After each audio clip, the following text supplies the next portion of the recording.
This is section 2.7, and what we're looking at today is reflecting through the line x equals y or y equals x. So we have done some reflecting already, and those have been through the axes. This time we're going through an actual line.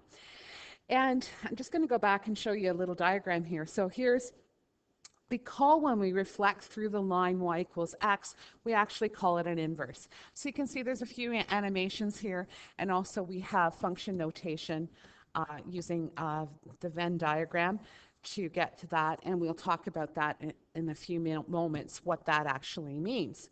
Now, you remember, recall in elementary school, you had a little device that was called a mirror, and you set the mirror, the plastic mirror, on the reflection line, and that way you could trace on the opposite side.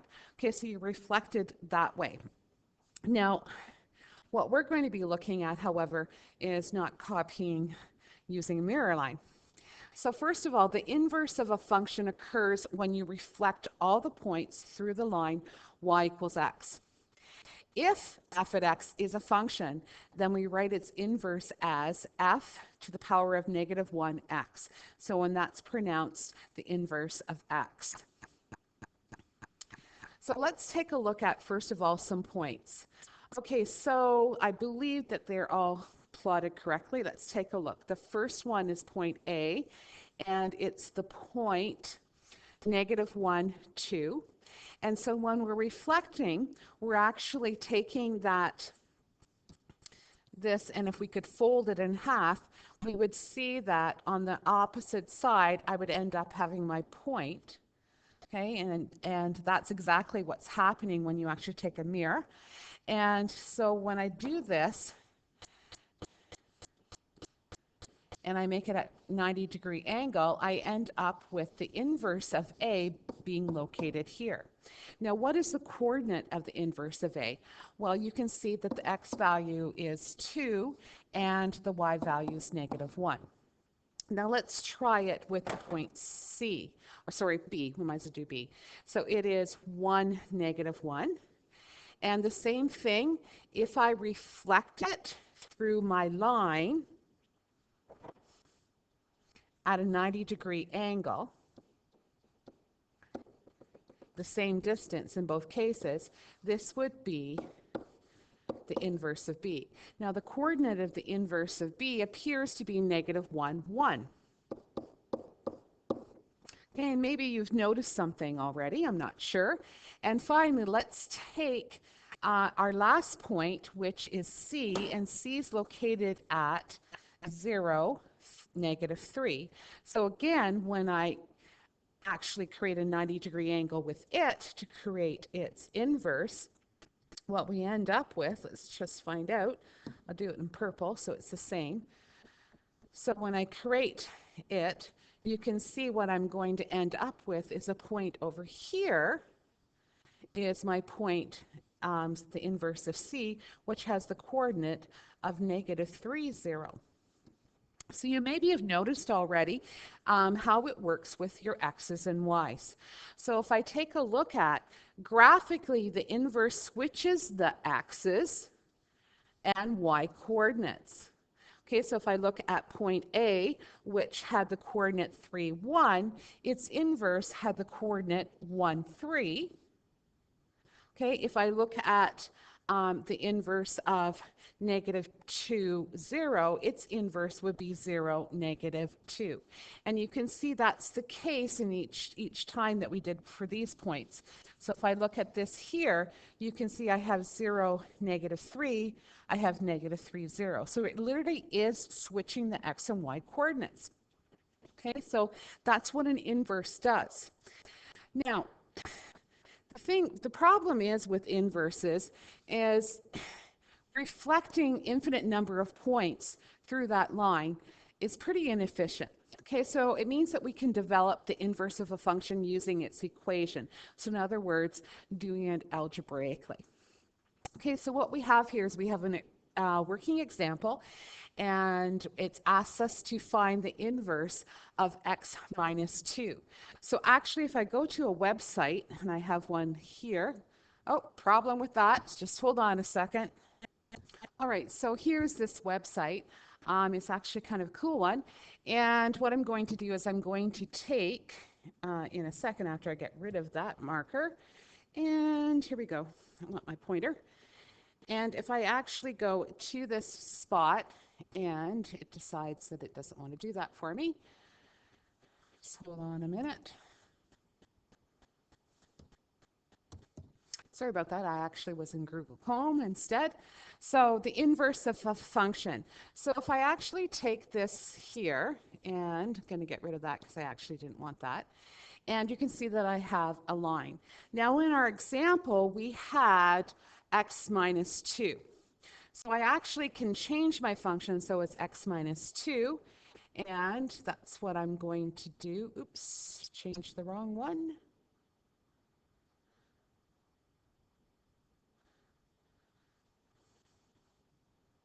And let's see what they have for this function. I don't want to change the a. Let's hold on a second. Read the directions. Okay, it's the k I want to change. So I want to change it to minus 2. So here's the function. So this is what it actually looks like, in the sense that I have the graph and I really can move the graph around a bit, and you can see the line of the reflection, which is y equals x along here. Okay, and you can see that it reflects it. So let's take a look at what we would have to do algebraically to make that kind of happen. All right, so back to here. So working example, find the inverse. Okay, steps and work. First of all, let y equal f at x. Now we have to literally say that because right now it's f at x, and if I'm going to switch the x's and y's, I have to have a y. So I literally put let y equal f at x. So I end up with y equals x minus 2. The next thing I have to do is solve for x. Okay, so I'm solving for x, so that means I'm going to add 2 to both sides. No problem there. So y plus 2 equals x. So now I have it saying x equals something. So the next thing I want to do is I got again have to make some kind of statement. And your statement either has to be inverse, or I know, for instance, one of our other teachers does this little arrow thing, and it's like a switcheroo between the x and the y. So that's what we're going to do. We'll do x switch with y, and so we end up with x plus 2 equals y. Now you can see why we had to put that statement of the switching between the x and the y, because this line does not equal this line. Okay, because we've switched the variables, so that's impossible. Okay, so what we have now is we want to replace, so we're going to let y equal f inverse of x. Okay, so because that's what we have found the inverse, so we would put let y equal f inverse of x, and therefore what we end up with is the inverse of x equals x plus 2. So you can see it's another line. However, you can see the comparison between the two. This is a plus 2, this was a minus 2. Okay, so it's changed the y-intercept. So let's look at another example to change it algebraically. Okay, so example 2, find the inverse of g of x. Okay, and you can see we have a parabola this time. Then graph both g of x and g inverse of x. Now the problem here is when I go to switch my x's and my y's, I have a problem because I have an x squared and an x. So the first thing I need to do is I have to complete the square on this question so that I have the x's all in one bracket. So that's the first step I'm going to do. So step 1 here, complete square, and that's if necessary. So when we do that, we end up with g of x equals x squared minus 2x. Half of the negative 2 is a negative 1. We're going to add 1, subtract 1, because that's what 1 squared is, plus 1. So we end up with x minus 1 squared plus 0, okay, because it actually was a perfect square. Okay, now I can follow the same steps that I had before with a few little exceptions. So I'm going to do a let statement, let y equal, in this case, g of x. So I end up with y equals x minus 1 squared. Okay, now in order to get x by itself, I have to take the square root of both sides. So in this case, take the square root, but, and there's a big but here, it's going to be plus or minus the square root. Because we know when we take the square root of 9, it could be a positive 3 or it could be a negative 3. So I have to do that as well. So what I end up here is plus or minus the square root of y equals x minus 1. I no longer need the bracket. And then again, we're solving for x. Now, I have an issue with this last line that I did because there's a restriction that we created.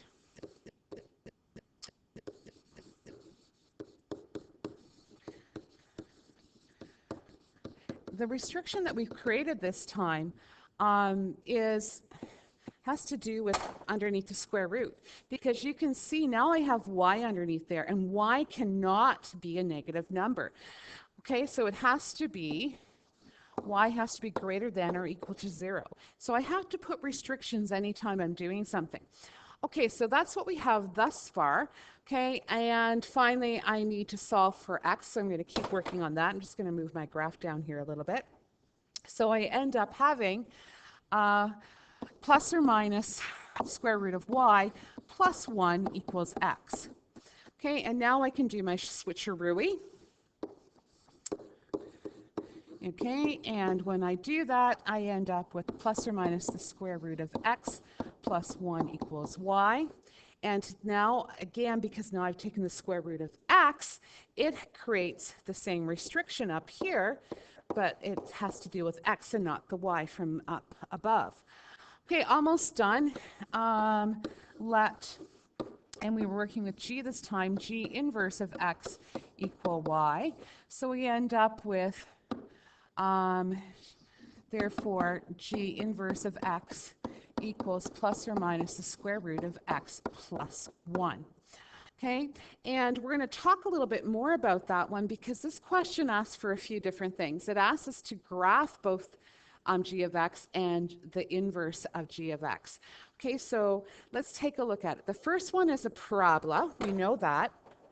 And so g of x has pretty nice. We've got it here. It has vertex of 1, 0.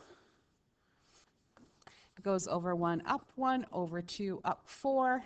So this is our g of x.